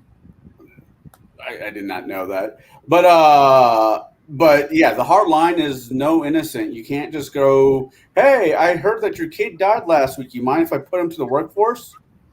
There's not going to be any fucked up Oliver Twist scenario. Well, wouldn't that also include, potentially 90% of all the people in the graveyards and the dead in general? That's not my problem. That's the person who wants to play the Necromancer that has to find the right, supplies. As a DM, I get to say yes or no. If I say yes, the rest of the work's on you. If you want to play a Necromancer that's not good, like I said, a gray, true neutral Necromancer, the work on finding bodies or supplies to make your whatever work, it's on you. Now, if there was a massive battle in two kingdoms down the road from you, and it's humans and orcs, go for it. Collect all the orcs that you can get, all the orc bodies. Merry Christmas. But no women, no children, no innocent. And that would be my hard line. So I will point out, you said no human. That means the elves, the halflings, the half orcs, the half elves. Yeah, I see. All those are fair game. No. You said human. Yeah. You said humans. So therefore, they are all fair game. Just where to. The Catholic part of me is telling me that the only person that has a soul is humans, anyways. So the rest is free game. All right.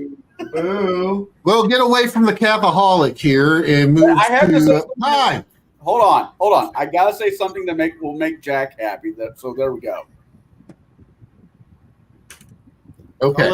I'll pass that along. So Kai, I know you've been chomping on this one for a minute because you've been sitting there trying to go for it. Unload. Read the question one more time. Just make sure I get it right. What is the role of the undead in your game? Are they temporary manifestations? Are they willing to aid the living? Were they created or brought forth to, protect the vulnerable? How do they kind of work into the campaign or into the world for you? They are not. Most of them do not do it temporary because they are an expensive investment of capital into a resource. They are not. Until they work back, at least the amount of money you spend to raise them, they have to stay. They have to, or it's a losing proposition. This is a job after all. Then again, you do have some who just raise the most cheapest, bare bones, lowest grade skeletons or zombies and use them for things like, I don't know. I do know. I know one person who was a good necromancer who used his zombies as literally a communication device. A cheap one I had 1-bit Morse code system of communication, because all the zombies had to do is look to the next tower and see the next zombie. And the zombie raises their the next skeleton. The zombie raises their hand and then puts it down. They transmit that and then put it down. They're mirroring. Who needs the torches of Gondor? The warning beacons are lit. No, you have zombie. You have skeletons with 2 flags doing semaphore and communicating that way. Because like all you need to do is look at your first skeleton and say, "Here's your if this, do that," which is what most commands are. It's like a computer program at this point. It's just simply, all right, if you see me, your necromancer, your communication specialist, who sits there with 2 flags, and if I go into a certain combination, you mirror it, and the next zombie and the next skeleton zombie down the road, in the next box, 4 miles down the road, sees the flags go up in a certain pattern, he mimics it, and suddenly you have a primitive telegraph communication system using entirely undead, and the undead are constantly awake. They don't sleep. They're not paying. There's not going to be a moment where they're going to go, you know what? I'm going to play cards or dream about women. I'm not going to do my job. And the communication system falls apart because somebody was off, daydreaming about about something. You've got mindless undead whose only job is to be your communications network, and most people are going to walk by and they're going to see, in this tower, a dead corpse sitting there in a tower not doing anything. And they go, some guy died in the apocalypse, not realizing that skeleton is actually an undead who's just waiting for the signals to arrive so he can send communications rapidly back and forth. Who needs pigeons? You have the undead. You have the undead internet happening, and so it's like. When you got players who figured out that your half-hit dice skeletons are crap, but they're dirt cheap, and I can have lots of them, and I can have lots of them intact and running at all times, and once I give them orders, I can walk away and never come back to them. There's 0 maintenance, and if I lose one, it's a few bucks to replace it. It's the cheapest component, and watching players I'm sitting here, the player explains to me how to do this. Sure. Or I've had other players go, why do I hire horses to run my millstones? I have undead who walk on the big trebuchet hamster wheels and grind eternally. It's industrialization through the undead. It's perpetual motion through necromancy. It's so beautiful because your skeleton produces the same horsepower as a human. Okay. And they don't sleep. Okay. The horse gets tired. This does not. I can run a human-powered paddle wheeler with undead as my motor. I don't care. And I'm like, brilliant. Brilliant. You don't need to feed them. They don't need to sleep. They work eternally, and they have one job, which is simply, hey, necromancer, yell at them to bring power down to half speed, like bring it down to a walk. When your engines are dead stop, walk, times 2 move, times 3 move, times 4 move. And so you're sitting here with almost the bells on an engine going ding, ding, ding, ding, go to full power, at which point the necromancer looks at the skeletons and go, sprint. And the skeletons go into sprint mode, and suddenly your paddle wheeler starts churning up water as the boat goes. It goes much faster. Oh wow! Undead nuclear power. It's undead nuclear engines. Go for it. And watching most people go, that's so brilliant, isn't it? Oh, we're rowing our ship with undead crew members who never get tired. We'll be going at full ramming speed the entire length of the Mediterranean. You're cruising at 2-3 knots. We're cruising at 10. What are you doing? Yeah. We're getting somewhere. We're modernizing naval trade. What are you doing? Yeah, we're making back our money. And so therefore, I guess I'm used to a much more pragmatic use of undead for they're just tools to be used for society to do its work. And therefore, you're more humane to animals because you're not working them to death. You don't engage in a slave trade. These people already lived long, vibrant lives. They're already dead. Their bodies are useless. They're just rotting. What are you going to do? Burn them? No. Put them to Give them a work. proper burial and be done with them. Right. Yeah, right. What are you going to do? They're going to eat up. They're going to eat up valuable real estate in a graveyard, sitting there for the rest of eternity. We go over once in a while and go, "Well, here lies Grandpa," and then move on. And then wait for an evil necromancer to come in and go, "This beautiful graveyard is all here. My undead army, raise up." No. Either cremate them, and you get the choice on death of, do you want to be cremated so that way your body is useless and you contribute nothing else to society, or you continue to be valuable and functional. Most people choose cremation, by the way, but a few people kind of go, "I want to be useful even after death," and we just turn them over into that. And plus, when an invading army, we bury our dead. We raise the other guy's dead, because we don't really care about their country and their people. They invaded us. Their dead becomes our troops. It's so much more efficient this way. Hey Kai, Yes. you mentioned eternal. Don't the bones, excuse me, eventually wear down? You got to do some maintenance upon them. Some healing, some restoration. Look, like any good machine, if you don't maintain it, it breaks down. And some people look at it as cheap, but I look at it as a small amount of preventative maintenance maintains them for a much, much longer time. And you know what? You might invest in, if you raised a strong undead, powerful skeletons, powerful zombie, you might invest in, spells to prevent the flesh from rotting, or replace metal with bone. I bone with metal, so that way it lasts longer, and you just keep them functioning. And eventually I'm going to have a Necron army. I don't give a crud. I'm going to have my Necron army. Hey, Kai, another thing. Have you ever heard of the Willed Body program? It sounds right up your alley. Instead of putting the burden onto your family, you can go online, look up the Willed Body program, and sign your body away. That way, when you die here on Earth, they'll just cart you away. Your family won't have to worry about all the expenses. Both my parents, my mom did that, and I've already signed up as well. So, I'll see you there. In the CIA, slab area where they, turn us into what was it? What was that movie where they brought back the soldiers as like cyborg zombies? Hey, I am a 100% totally okay with oh shoot, what are the flesh automatons in 40K called again? Servitors. I'm totally okay with that. It's horrifying, but it's continued use.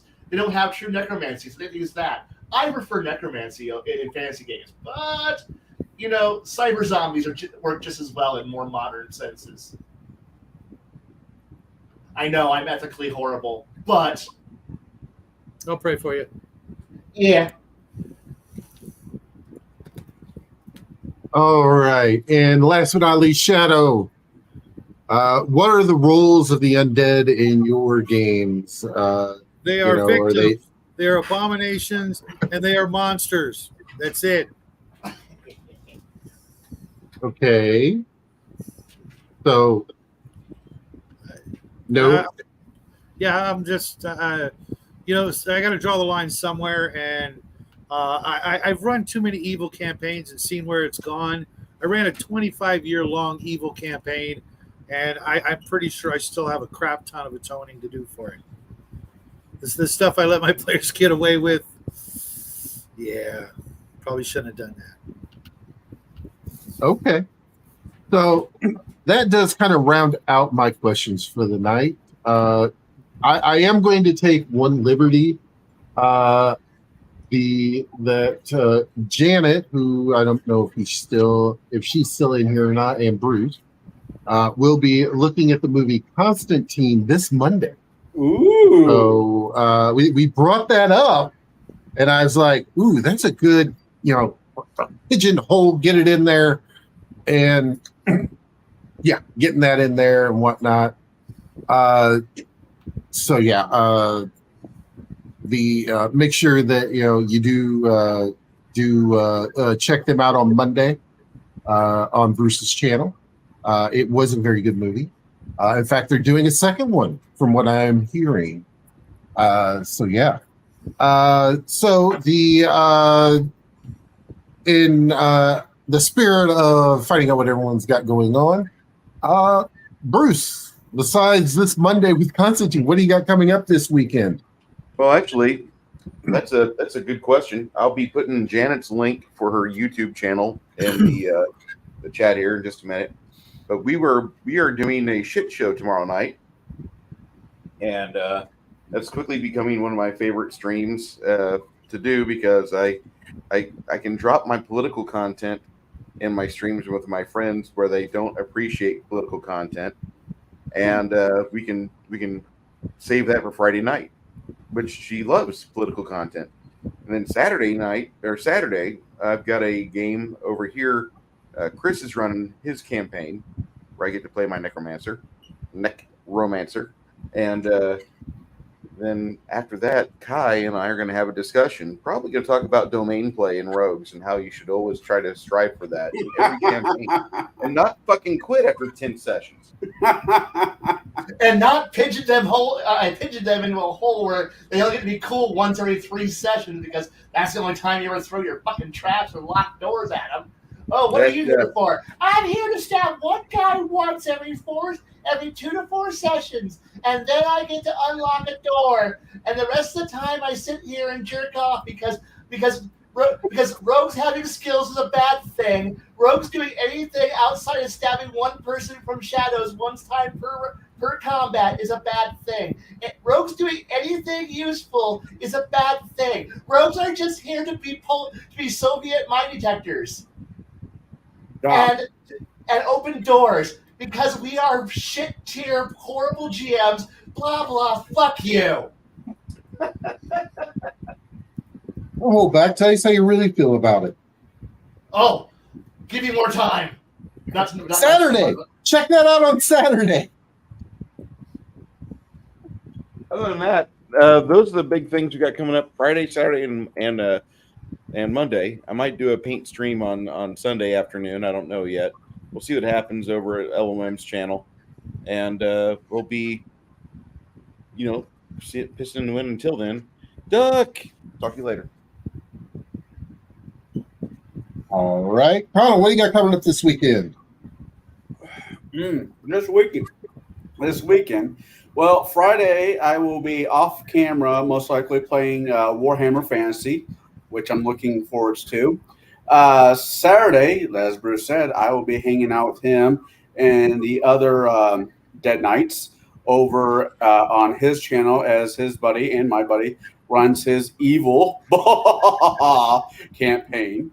I'm kind of evil light in that one. Then Sunday, we will be talking about Howard the Duck, the movie. Because this month we are doing guilty pleasures. And my guilty pleasure, one of many, is Howard the Duck. You know, the movie that brought you such things as duck boobs? We'll be talking about that. Wow. Okay. Kai, is there any other insights that you have for the Saturday stream? The Kai's musings that we are going to hear. Look, I don't plan ahead. I roll with it. So, I just write weird things every once in a while, and then we talk about even weirder stuff. So, yeah.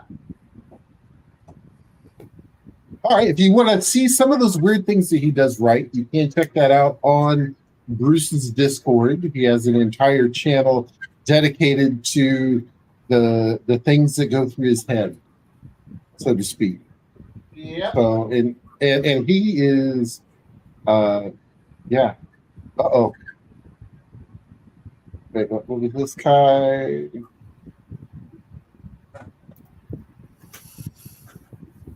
The answer to that would be, I'm not available on Mondays. I'm not available on Thursday. I'm not available every other Saturday.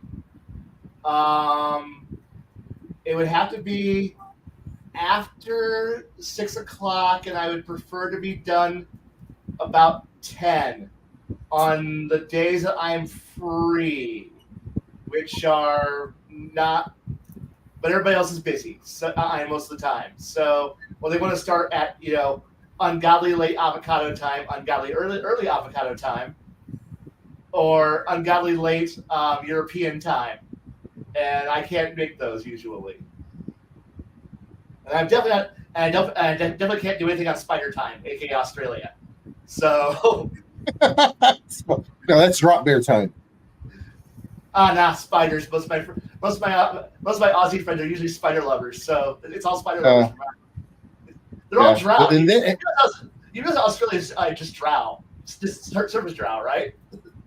yeah. Well, Well, see, I have go to that. I have a very good buddy of mine who's in New Zealand. So you've got Kiwi time, and then you kind of got the fucking Aussie time, as he likes to Fucking say. Aussie time is my favorite time because I used to have a lot of friends back when I used to work third shift who were all Aussie because they're the only ones who were gaming when I was off work. All So, right. I made far too many spider friends. No, what do you got coming up this weekend? Well, right after this show, Little Guy and I are finishing up a craft video for our friend Fritz over at GM's Alcove. And then tomorrow I should be finishing up my review of the TSR 2nd Edition Dark Sun box set. And then hopefully I'll be able to bang my way through the rest of Dark Sun, prepping for a review of almost everything Ravenloft between September 15th and Halloween. I'll be doing a crap ton of Ravenloft reviews, along with the usual stuff. We're also showing off a bunch of Starship miniatures for September. Otherwise, you can find me Saturday night on the Sci-Fi Shadow Chat, where we'll be doing part 2 of Eldritch Horror, and then I don't know what else we're doing the rest of the month. But I finally got the little guy into a live stream with me, and he wanted to do a part 2, so stay tuned. All right. And in just double checking my calendar here, in 2 weeks, we are going to have the Crafting Gamer with us here. We are going to be play testing his game. And I know that Kai and I believe Jade have been working with him behind the scenes, kind of helping tweak a few things. But I know the rest of us are looking forward to grabbing it by the horns, twisting its head off, and going, "Oop, did I do that?" I love blood. Yeah, that would be one. That would be one of the few times you see me play a paladin. I gotta say something. We had a question in chat earlier. I started, and I'm gonna bring it back. The soul is nearby, and a necromancer casts Animate Dead. Could a soul that's floating around possess one of the walking corpses? And I'll start with Kai first.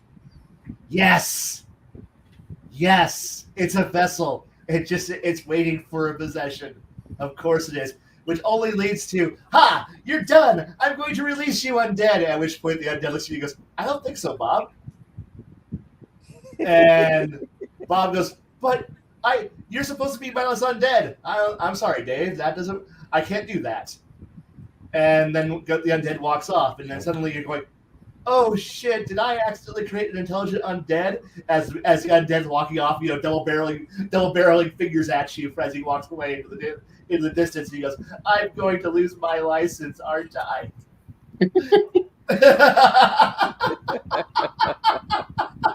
Funny. I lost my Fort Chud certification. Fuck. Wow. Connell. So, I mean, by the rules of possession, and let's go with most of the rules I've read about possession, there's no reason a spirit could not hijack that body. I mean, it's possessing it by using the game mechanic. So yeah, I would allow it. I would, boy, would I be fucking with the player. Boy, would I be fucking with the player if that happens, though. Yes. Fuck with them. Fuck with them. They deserve it. All of a sudden, the undead realizes he can't get too far away because he needs the magic that the necromancer is putting off in order to keep possession of the body. And now you have the quirky sidekick of the now necromancer that's nothing but throwing all kinds of Oh my God. Oh, what a twist. It's like a intelligent sword or intelligent weapon now. Oh my God. No. Go back to the comic books. Go back to comics to Death in the Family, where the Joker beats the ever living shit out of Jason Todd, right? Yes. Where he's dead. And the dead man Boston character jumps in just to give Batman some shit for a while. That would be amazing. Ooh. Yes, Flavy, I do love Gungrave. That is an excellent series. I love that one. And yes, I'm a total fan of sci-fi necromancy. There's so many fun ways to do it, and I'm okay with them all. Garrett. So I would say yes. Go ahead. I would say yes, but they are not considered a follower under the follower rules that would be normally kind of they're under an intelligent undead, being that they possess them of their own free will. The DM now controls that NPC. Oh God! And it now becomes a instrument of whatever the DM wishes. So much dickery. So much dickery. I can see that thing of like going, ha! Wait a minute, but I don't see how that would work there, Baron, because the body wouldn't be animated if it weren't for the necromancer. Therefore, the necromancer should have control. Wouldn't it be like an opposed check of some sort? It would be an opposed check at first. Like a will save or a will and as for my answer, why is the soul even there as opposed to going to its destined heaven or hell afterlife-y existence, unless it's already a ghost or something like that, in which case it would probably not want the body being more powerful on its own. I could bounce off this one. Go for it.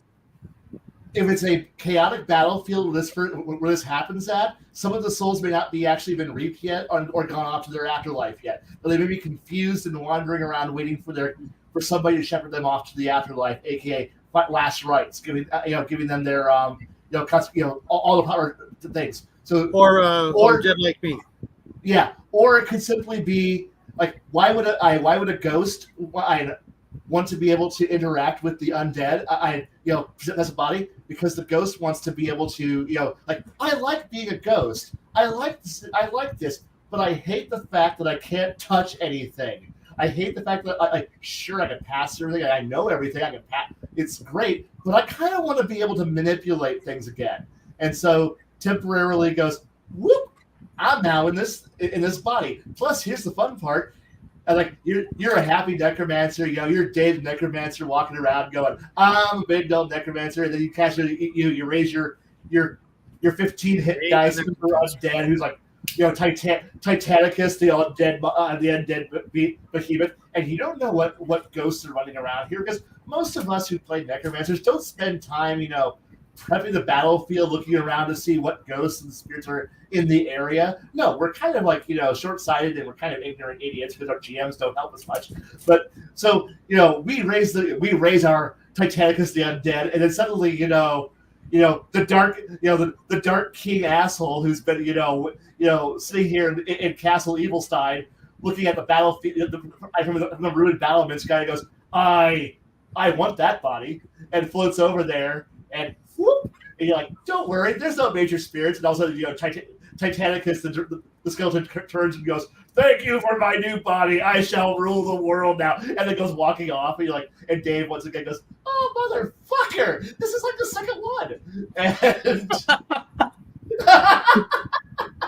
And No, I was already on probation. Not again. And meanwhile, like almost like Mecca Nixon, I shall now raise taxes and reestablish a kingdom. Boom, boom, boom. No, this isn't good for my career. Oh my. For all other questions, please take them to Bruce on this coming Saturday's Raven with Saint Ranting with Saint Rant. Ranching with Saint Pie of the Assisi. That's right. Not nice to call him a sissy. A feces. Oh, I'm sorry. We're talking about other people here. Yes. He sees things. He sees them twice because he has two eyes. That's right. Oh my god. I'm going to so create Bob the most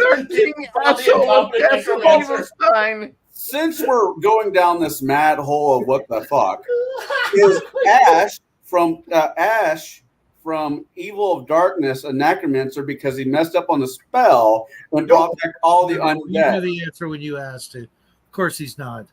No, he's not. He's against it. He mispronounced something. That's it. But what about the evil clone that came through the mirror? Oh yeah. You're good, Ash. I'm bad, Ash. Oh God. Welcome back to the land of the living. Grab a shovel and get digging. All right, I know what movie I'm picking for Halloween. Thank you for. All right. Hail to the king, baby. The Hail. king asshole of hell, asshole evil sign.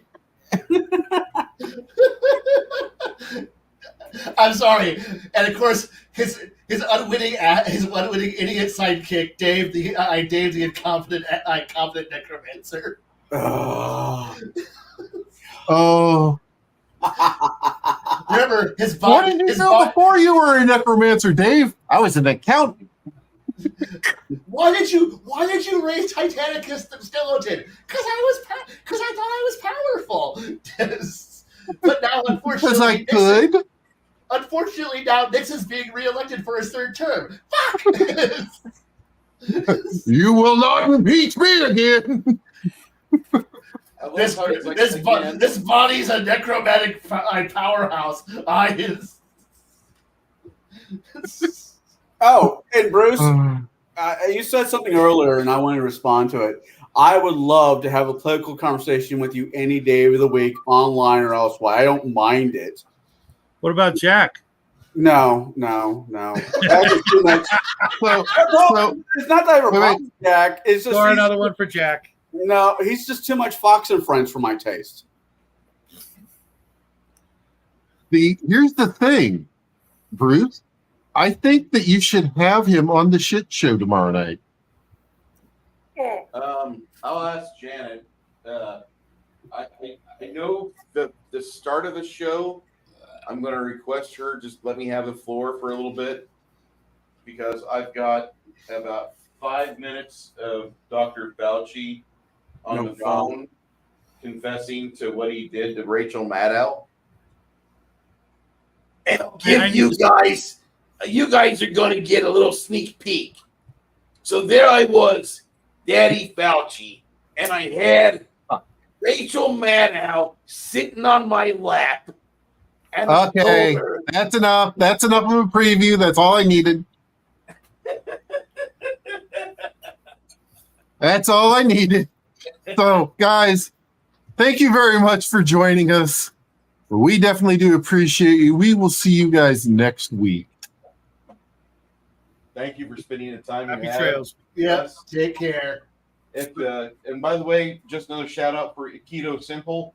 If you have questions, subscribe to him. He's been doing this for a long time. He's a guru on it. And we, as Table Breakers, will be back here next week. Same bat time, same bat channel.